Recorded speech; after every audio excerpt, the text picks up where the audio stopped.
ಸಾಧಾರಣ ಕಾಲದ 21ನೆಯ ಭಾನುವಾರದಂದು ನಾವೆಲ್ಲರೂ ಎಲ್ಲ ಕ್ರೈಸ್ತ ಕುಟುಂಬವನ್ನು ದೇವರ ಕರಗಳಲ್ಲಿ ಸಮರ್ಪಿಸುತ್ತಾ ಈ ದಿನದ ಶುಭ ಸಂದೇಶವನ್ನು ನಾವು ಧ್ಯಾನಿಸೋಣ. ಈ ದಿನದ ಶುಭ ಸಂದೇಶ ವಿಶುದ್ಧ ಯೋವಾನ ಅಧ್ಯಾಯ 6 ವಾಚನಗಳು 60ರಿಂದ 69. ಆ ಕಾಲದಲ್ಲಿ ಯೇಸುವಿನ ಶಿಷ್ಯರಲ್ಲಿ ಹಲವಾರು ಈ ಕಟುವಾದ ಮಾತುಗಳು ಇವನು ಯಾರು ತಾನೇ ಕೇಳಿಯಾರು ಎಂದು ಮಾತನಾಡಿಕೊಂಡರು. ಈ ವಿಷಯವಾಗಿ ತಮ್ಮ ಶಿಷ್ಯರು ಗುಣಗುಟ್ಟುತ್ತಿರುವುದನ್ನು ಯೇಸು ತಾವಾಗಿಯೇ ಅರಿತು, ಇಷ್ಟು ಮಾತ್ರಕ್ಕೆ ನೀವು ಕಂಗೆಡಬೇಕೇ? ಹಾಗಾದರೆ ನರಪುತ್ರನು ತಾನು ಮೊದಲಿದ್ದ ಸ್ಥಳಕ್ಕೆ ಮರಳಿ ಏರುವುದನ್ನು ನೀವು ಕಂಡಾಗ ಏನೆನ್ನುವಿರಿ?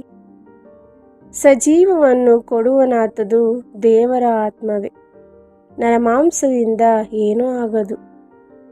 ನಾನು ನಿಮ್ಮೊಡನೆ ಆಡಿದ ಮಾತುಗಳು ಜೀವದಾಯಕ ದೇವರಾತ್ಮವನ್ನು ತರುತ್ತದೆ. ಆದರೂ ನಿಮ್ಮಲ್ಲಿ ಕೆಲವರಿಗೆ ವಿಶ್ವಾಸ ಇಲ್ಲ ಎಂದು ಹೇಳಿದರು. ವಿಶ್ವಾಸವಿಲ್ಲದವರು ಯಾರು, ತಮ್ಮನ್ನು ಹಿಡಿದುಕೊಡುವ ಗುರುದ್ರೋಹಿ ಯಾರು ಎಂದು ಯೇಸುವಿಗೆ ಮೊದಲಿಂದಲೂ ತಿಳಿದಿತ್ತು.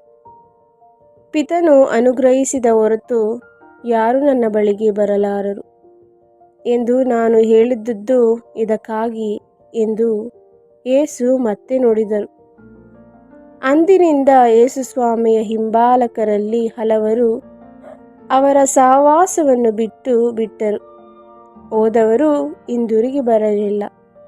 ಆಗ ಯೇಸು 12 ಮಂದಿ ಶಿಷ್ಯರಿಗೆ, ನೀವೂ ಕೂಡ ಹೋಗಬೇಕೆಂದು ಇದ್ದೀರಾ ಎಂದು ಕೇಳಿದರು. ಅದಕ್ಕೆ ಸಿಮೋನ ಪೇತ್ರನು, ಪ್ರಭು, ನಾವು ಹೋಗುವುದಾದರೂ ಯಾರ ಬಳಿಗೆ? ನಿತ್ಯ ಜೀವವನ್ನೀಯುವ ನುಡಿಯಿರುವುದು ತಮ್ಮಲ್ಲಿ.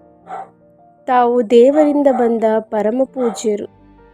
ಹೌದು, ಇದೇ ನಮ್ಮ ವಿಶ್ವಾಸ ಮತ್ತು ಗ್ರಹಿಕೆ ಎಂದು ಹೇಳಿದರು.